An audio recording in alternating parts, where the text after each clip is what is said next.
ಶಿವಮೊಗ್ಗ ಖಾಸಗಿ ಕಾಲೇಜು ವಿದ್ಯಾರ್ಥಿ ವಿಶ್ವಾಸ್ ಮನೆಯಲ್ಲಿ ನೇಣು ಬಿಗಿದುಕೊಂಡು ಆತ್ಮಹತ್ಯೆಗೆ ಶರಣಾಗಿದ್ದಾನೆ. ವಿಶ್ವಾಸ್ ಅಶ್ವತ್ಥನಗರ ನಿವಾಸಿಗಳಾದ ಸುರೇಶ್ ಹಾಗೂ ಜಯಶ್ರೀ ದಂಪತಿ ಪುತ್ರನಾಗಿದ್ದು ತನ್ನ ಸಾವಿಗೆ ತಾನೇ ಕಾರಣ ಅಂತ ಡೆತ್ ನೋಟ್ನಲ್ಲಿ ಬರೆದಿದ್ದಾನೆ. ವಿನೋಬನಗರ ಠಾಣೆಯಲ್ಲಿ ಪ್ರಕರಣ ದಾಖಲಾಗಿದೆ.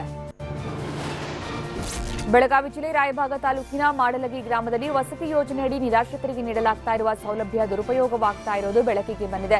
ಫಲಾನುಭವಿಗಳು ಎರಡೆರಡು ಮನೆ ಪಡೆದು ಅದನ್ನ ಬಾಡಿಗೆಗೆ ನೀಡ್ತಾ ಇದ್ದಾರೆ ಅನ್ನೋ ಆರೋಪ ಕೇಳಿಬಂದಿದೆ. ಈ ಬಗ್ಗೆ ಸೂಕ್ತ ಕ್ರಮಕ್ಕೆ ಸ್ಥಳೀಯರು ಆಗ್ರಹಿಸಿದ್ದಾರೆ. ವಿಜಯಪುರ ಜಿಲ್ಲೆಯಲ್ಲಿ ಭೀಕರ ಬರ ಆವರಿಸಿದ್ದು ಅಲ್ಪ ಸ್ವಲ್ಪ ನೀರಲ್ಲೇ ಬೆಳೀತಾ ಇದ್ದ ತೋಟಗಾರಿಕೆ ಬೆಳೆಗಳು ಕೂಡ ಒಣಗಿ ಹೋಗಿವೆ. ಹೀಗಾಗಿ ಬರದಿಂದ ರೈತರು ಕಂಗೆಟ್ಟಿದ್ದು ಸಿಎಂ ಕುಮಾರಸ್ವಾಮಿ ಇತ್ತ ಗಮನ ಹರಿಸಿ ರೈತರನ್ನು ರಕ್ಷಿಸಬೇಕಿದೆ ಅಂತ ಅನ್ನದಾತರು ಮನವಿ ಮಾಡಿದ್ದಾರೆ.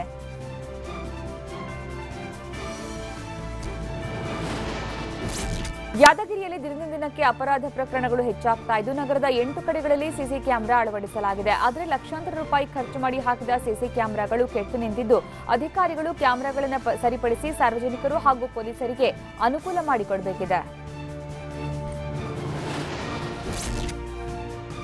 ಕಾಮಗಾರಿಗೆ ಚಾಲನೆ ನೀಡಲು ಬಂದಿದ್ದ ಶಾಸಕರಿಗೆ ಮದ್ಯಪ್ರಿಯರು ಘೇರಾವ್ ಹಾಕಿದ ಘಟನೆ ಬೆಂಗಳೂರು ಗ್ರಾಮಾಂತರ ಜಿಲ್ಲೆ ನೆಲಮಂಗಲದಲ್ಲಿ ನಡೆದಿದೆ. ಮದ್ಯಪ್ರಿಯರು ನಮಗೆ ಎಂಎಸ್ಐಎಲ್ ಬೇಕು ಅಂತ ಶಾಸಕ ಡಾಕ್ಟರ್ ಕೆ ಶ್ರೀನಿವಾಸ ಮೂರ್ತಿ ಮುಂದೆ ಪಟ್ಟು ಹಿಡಿದಿದ್ರು.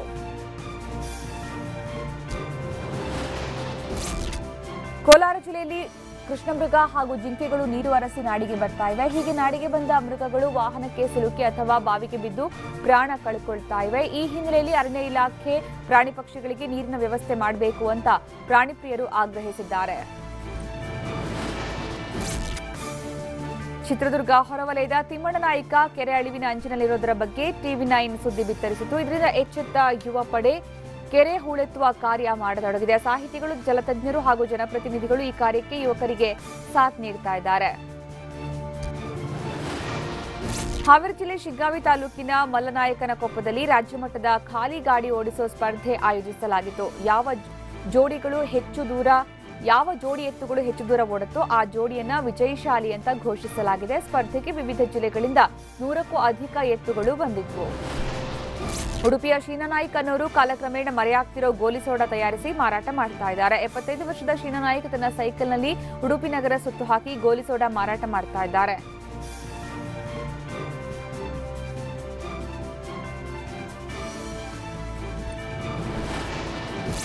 ಹುಬ್ಬಳ್ಳಿ ಈಶ್ವರನಗರ ನಿವಾಸಿ ಮಂಜುನಾಥ್ ಮದುವೆ ಆಮಂತ್ರಣ ಪತ್ರಿಕೆಯನ್ನು 2,000 ರೂಪಾಯಿ ನೋಟಿನ ಮಾದರಿಯಲ್ಲಿ ಪ್ರಿಂಟ್ ಮಾಡಿಸಿದ್ದಾರೆ. ಮೋದಿ ಭಾವಚಿತ್ರ ಹಾಕಿಸಿ ಮನೆ ಮನೆಗೆ ಆಮಂತ್ರಣ ನೀಡುವ ಜೊತೆಗೆ ಮತ್ತೆ ಎನ್ಡಿಎ ಸರ್ಕಾರ ಬರಲಿ ಅಂತ ಹೇಳ್ತಾ ಇದ್ದಾರೆ.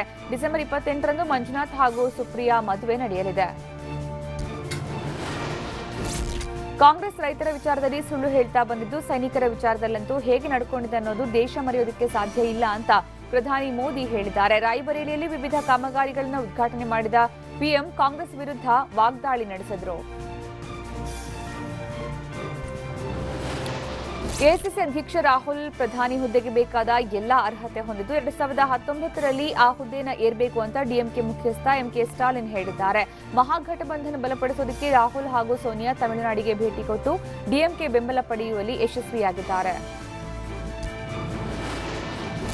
ಛತ್ತೀಸ್ಗಢ ಕಾಂಗ್ರೆಸ್ ಅಧ್ಯಕ್ಷ ಭೂಪೇಶ್ ಬಾಗಲ್ ಅವರನ್ನ ಛತ್ತೀಸ್ಗಢದ ನೂತನ ಮುಖ್ಯಮಂತ್ರಿಯಾಗಿ ಕಾಂಗ್ರೆಸ್ ಆಯ್ಕೆ ಮಾಡಿದೆ. ಸಿಎಂ ಆಕಾಂಕ್ಷಿಗಳಾಗಿದ್ದ ಭೂಪೇಶ್ ಹಾಗೂ ಇತರೆ ಮೂವರೊಂದಿಗೆ ಎಐಸಿಸಿ ಅಧ್ಯಕ್ಷ ರಾಹುಲ್ ಗಾಂಧಿ ದೆಹಲಿಯಲ್ಲಿ ಚರ್ಚೆ ನಡೆಸಿ ಅಧಿಕೃತವಾಗಿ ಸಿಎಂ ಆಯ್ಕೆ ಮಾಡಿದ್ದಾರೆ. ಇಂದು ಪ್ರಮಾಣ ವಚನ ಸ್ವೀಕಾರ ಮಾಡಲಿದ್ದಾರೆ.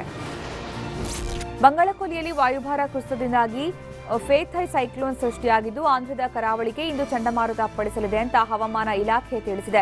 ಗಂಟೆಗೆ 100 ಕಿಲೋಮೀಟರ್ ವೇಗದಲ್ಲಿ ಮಾರುತಗಳು ಬೀಸ್ತಾ ಇದ್ದು ಭಾರೀ ಕಟ್ಟೆಚ್ಚರ ವಹಿಸಲಾಗಿದೆ.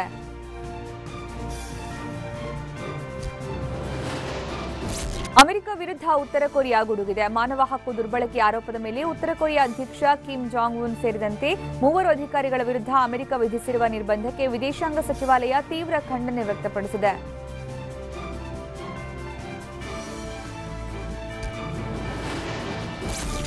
ಬ್ರೆಜಿಲ್ನಲ್ಲಿ ಕ್ರಿಸ್ಮಸ್ ಸಂಭ್ರಮ ಮನೆ ಮಾಡಿದ್ದು ಕೈದಿಗಳು ವಿಶಿಷ್ಟವಾಗಿ ಕ್ರಿಸ್ಮಸ್ ಆಚರಿಸಿ ಸಂಭ್ರಮ ಪಟ್ಟರು. ಬ್ರೆಜಿಲ್ ರಾಜಧಾನಿ ರಿಯೋ ಡಿ ಜನೈರೋದ ಮಹಿಳಾ ಬಂದಿಖಾನೆಯಲ್ಲಿ ಮಹಿಳಾ ಕೈದಿಗಳು ಬಾಲ ಯೇಸುವನ್ನು ಪ್ರತಿಷ್ಠಾಪಿಸಿ ಸಿಹಿ ಹಂಚಿ ಸಂಭ್ರಮ ಪಟ್ಟರು.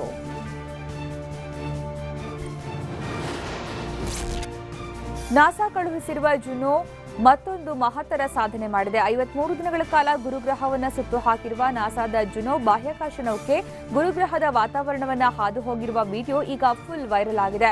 16 ವರ್ಷಗಳ ವಿಜ್ಞಾನಿಗಳ ಕನಸು ಈ ಮೂಲಕ ಈಡೇರಿದೆ. ಭುವನೇಶ್ವರದಲ್ಲಿ ನಡೆದ ವಿಶ್ವಕಪ್ ಫೈನಲ್ನಲ್ಲಿ ಬೆಲ್ಜಿಯಂ ತಂಡ ಚಾಂಪಿಯನ್ ಪಟ್ಟ ಅಲಂಕರಿಸಿದೆ. ಹಾಲೆಂಡ್ ವಿರುದ್ಧ ನಡೆದ ಹೈ ವೋಲ್ಟೇಜ್ ಪಂದ್ಯದಲ್ಲಿ ಬೆಲ್ಜಿಯಂ 3-2 ಗೋಲುಗಳ ಅಂತರದಿಂದ ಚಾಂಪಿಯನ್ ಪಟ್ಟವನ್ನು ಅಲಂಕರಿಸಿತು.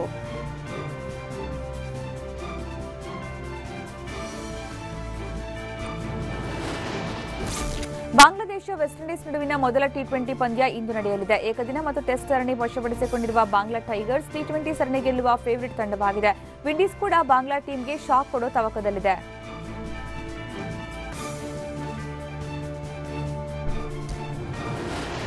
ಗುಜರಾತ್ ವಿರುದ್ಧ ಸೂರತ್ನಲ್ಲಿ ರಣಜಿ ಪಂದ್ಯ ಆಡ್ತಾ ಇರುವ ಕರ್ನಾಟಕ ಮೊದಲ ಇನ್ನಿಂಗ್ಸ್ನಲ್ಲಿ 176 ರನ್ಗಳ ಮುನ್ನಡೆ ಸಾಧಿಸಿದೆ. ದೇವದತ್ ಪಡಿಕ್ಕಲ್ 74, ಶ್ರೇಯಸ್ ಗೋಪಾಲ್ 93 ಹಾಗೂ ಯಶ್ ಶರತ್ 47 ರನ್ಗಳ ನೆರವಿನೊಂದಿಗೆ ಕರ್ನಾಟಕ 389 ರನ್ ಗಳಿಸಿದೆ. ಆಸ್ಟ್ರೇಲಿಯಾ ವಿರುದ್ಧದ ಪರ್ತ್ ಟೆಸ್ಟ್ ಪಂದ್ಯದಲ್ಲಿ ಟೀಂ ಇಂಡಿಯಾ ಮೊದಲ ಇನ್ನಿಂಗ್ಸ್ನಲ್ಲಿ 43 ರನ್ಗಳ ಹಿನ್ನಡೆ ಅನುಭವಿಸಿದೆ. ವಿರಾಟ್ ಕೊಹ್ಲಿ 123 ರನ್ ಗಳಿಸಿದ್ದು ಬಿಟ್ಟರೆ ಉಳಿದ್ಯಾವ ಬ್ಯಾಟ್ಸ್ಮನ್ಗಳು ಕೂಡ ಮೂರನೇ ದಿನ ಬಿಗ್ ಸ್ಕೋರ್ ಕಲೆ ಹಾಕಲಿಲ್ಲ. ಹೀಗಾಗಿ ಭಾರತ 283 ರನ್ಗೆ ಆಲ್ ಔಟ್ ಆಯಿತು.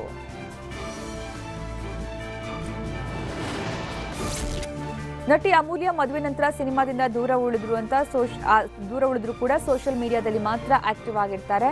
ಅಮೂಲ್ಯ ಪತಿ ಜಗದೀಶ್ ಸೋಷಿಯಲ್ ಮೀಡಿಯಾದಲ್ಲಿ ಪತ್ನಿಗೆ ಸ್ಲೀಪಿಂಗ್ ಬ್ಯೂಟಿ ಅಂತ ಬಿರುದು ಕೊಟ್ಟಿದ್ದಾರೆ.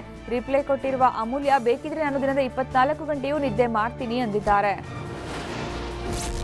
ಬಾಲಿವುಡ್ನ ಕ್ವೀನ್ ಸಿನಿಮಾ ಕನ್ನಡದಲ್ಲಿ ಬಟರ್ಫ್ಲೈ ಹೆಸರಲ್ಲಿ ರಿಮೇಕ್ ಆಗ್ತಾ ಇದೆ. ಚಿತ್ರವನ್ನು ರಮೇಶ್ ಅರವಿಂದ್ ನಿರ್ದೇಶನ ಮಾಡ್ತಾ ಇದ್ದು ಪಾರುಲ್ ಯಾದವ್ ಮುಖ್ಯ ಪಾತ್ರದಲ್ಲಿ ಅಭಿನಯಿಸಿದ್ದಾರೆ. ಬಟರ್ಫ್ಲೈ ಇದೇ ವರ್ಷ ಹಾರಾಡಲಿದ್ದು ಡಿಸೆಂಬರ್ 21ರಂದು ಸಿನಿಮಾವನ್ನು ತೆರೆ ಮೇಲೆ ತರೋದಕ್ಕೆ ಚಿತ್ರತಂಡ ಭರ್ಜರಿ ಸಿದ್ಧತೆ ನಡೆಸಿದೆ.